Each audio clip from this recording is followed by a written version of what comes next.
Good afternoon, good evening, ladies and gentlemen, and welcome to the 2023 NCAA Division III Final Four Semifinals press conference. Post-game after Middlebury University defeats Babson College 3-0 today. They advance to their 12th championship game appearance.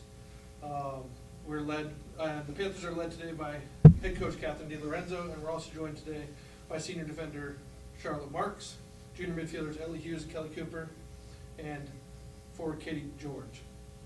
Coach, would you mind just opening with your initial thoughts about today's game? Yeah. After a first quarter sort of adjustment period on just ball control on this particular field, we really got our eyes up. We started to share the ball, move the ball, and finally attack through the middle, which was difficult to do. We were patient. Even sometimes early on, I thought a little too patient for my taste, but I think what it did was it really controlled possession and at very least kept the ball on the outside 2 lanes of the field when it was turned over. I thought our speed matched up really well with Babson today. We were able to overtake and still apply pressure when we lost the ball in the middle of the field. And I thought we changed it up the way we were attacking direct. We overhead, we were hitting through,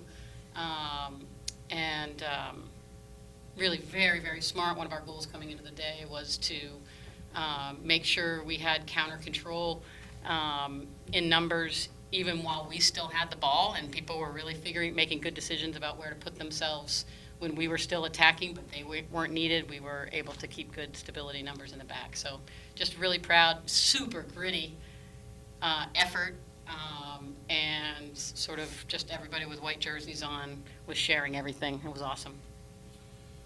Babson, as you mentioned, kind of came out, had kind of control in the first quarter in terms of with the ball moving forward, but obviously was there an adjustment going into the second quarter to get the quick early goal, and how does that change the game early in the second quarter?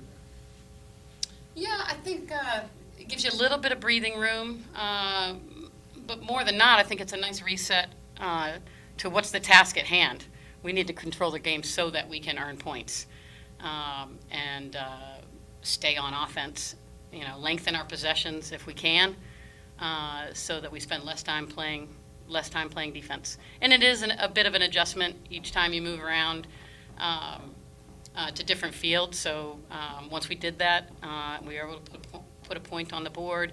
Our corners were clicking, and that's a big adjustment as well. So I think just getting a really strong receiving flow and getting our heads up and seeing where our structure is in this game today.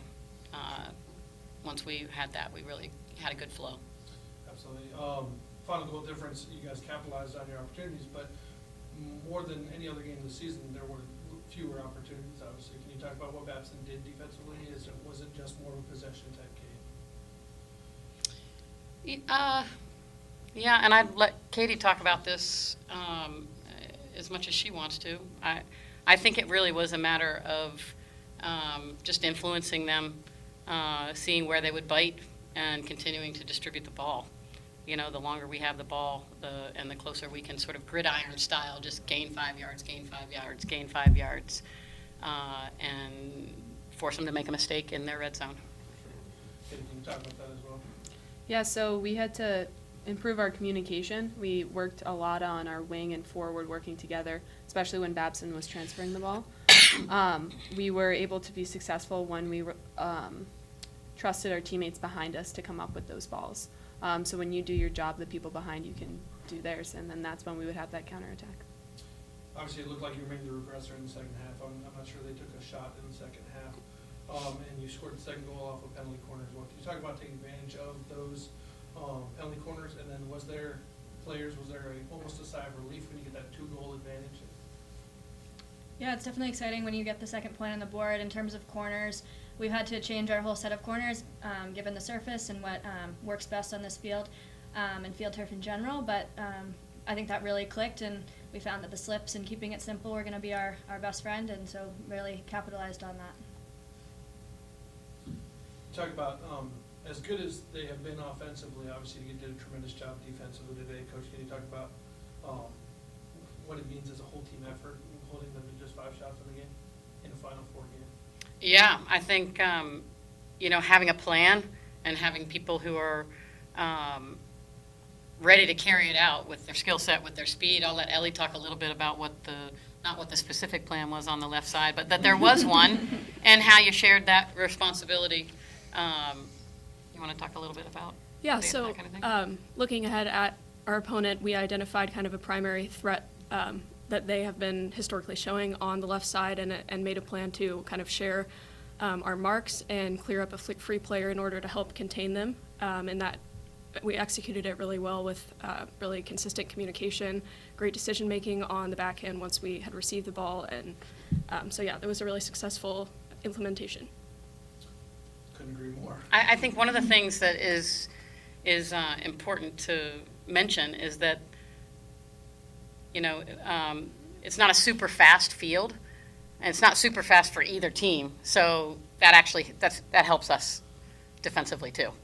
It doesn't just make it more difficult offensively, but it does help you defensively. Our players are just as fast as they are on this field as they are on the AstroTurf, but the ball travels a little slower. So that was really helpful. Outside of this game, obviously, unprecedented success. It's the 3rd time you've won 30 games in a row. It's tied for the 2nd longest win streak in program history. Is it hard for you to take a moment to step back and appreciate the gaudy numbers and the incredible success that you've had over the years and the way that this streak has kind of been put together? Yeah, I think those good things accumulate because we don't think about them or talk about them. So, I don't know if you all want to say anything I up. was just going to ask them, that's Yeah, a go coach for it. saying that. Yeah. Players from the same perspective, from a different perspective, is it the same as coach? Is it one game at a time or one win at a time, or do you let yourself step back and kind of breathe in those numbers sometimes? Well, it's exactly what D'Lo said. We don't really rest on our laurels like that. We're always chasing the greatest game, which is something that D'Lo has instilled in all of us. So even after a win, we're looking at where we could improve, how we could get better. And then we also take a moment, and we don't necessarily enjoy that win, but we just enjoy the joy that it brought us and being together as a team, and just be grateful for that opportunity as well. Yeah, and just to add to that, I would say we're really focused on being in the present moment, and being the best version of yourself that you can be in that moment. And if anything, like during the week, we're looking forward more than we're ever looking backwards, which I think also brings us a lot of success. I personally hadn't heard any of the stats you just read, so if I'm representative of the average player, I think that's testament to the fact that we really are focused on what's right in front of us and enjoying the moment. Yeah, we love being together so much, and we're just fighting for one more practice, one more game together, and that's what carries us through, I think. Big smile on Coach's face. That's exactly what she wants to do. All that said, looking back a little bit, it is deja vu all over again. You're playing Johns Hopkins in the national championship on Sunday. What can we expect in that game on Sunday, and what does your plan look like for the next 48 hours, or a little bit less now? Oh, I don't know. We're going to go have a really big dinner with all of our friends and family. Like we all have friends and family here right now. And just enjoy some rest, some mental and emotional rest and recovery for the next couple of hours. And, even in line with our answer to your last question, yes, it is, the team from the same school we've played in the last couple of Final Fours, but we're a different team than we were last year and the year before and the year before and the year before, a very different team, very different. We're a different team than we were the last time we played Babson. And so is Johns Hopkins. So I don't consider it a rematch. We haven't played them yet this year. It'll be the first time these two teams have ever played. One just last question for any of the players who want to answer. Sort of talk about going out with your friends and family tonight. Huge Middlebury crowd today. You're the furthest team from Newport News. You talk about what that means for the sport to be here today. Yeah, it's huge to have so much support on our sideline. Our family is so supportive and never negative, always cheering us on, and making the most positive situation in those sidelines for us and supporting us on the field. And it just means so much that they've all come down. I know we're all really excited to spend time with them, and yeah. Well, we look forward to seeing you guys play again on Sunday. Congratulations on another big win in Final Four. Thank you Thank so you. much.